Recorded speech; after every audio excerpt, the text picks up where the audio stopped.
এই যে শোনো, আমাকে হয়তো বাংলাদেশ টপ ওয়ানের মতো লাখ লাখ মানুষ ভালোবাসে না, তবে হ্যাঁ, আমি কখনোই নাইম আলমের মতো তোমার জীবন থেকে হারিয়ে যাব না।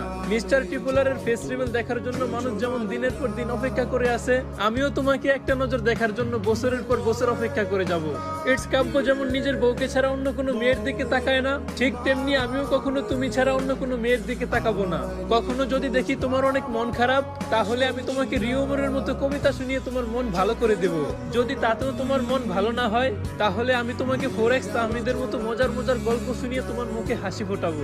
তুমি যদি আমাকে একে মিরাজের মতো ভরসা করতে পারো, তাহলে আমি কখনোই গেমিং উইথ তালহার মতো তোমার উপর বিরক্ত হয়ে তোমাকে ছেড়ে দিব না। হাজার হাজার গেমিং ক্রিয়েটরের যেমন স্বপ্ন যে তার গেমারিতে একটা বিবেস থাকবে, ঠিক তেমনি আমারও স্বপ্ন আমার ঘরে তুমিই আমার বউ হয়ে থাকবে। কখনো যদি তুমি আমাকে যারা গেমিং এর মতো ছেড়ে চলে যাও, আমি রোস্টেড গেমিং এর মতোই তোমাকে দোষারোপ না করে তোমার জন্য সারা জীবন অপেক্ষা করে যাব।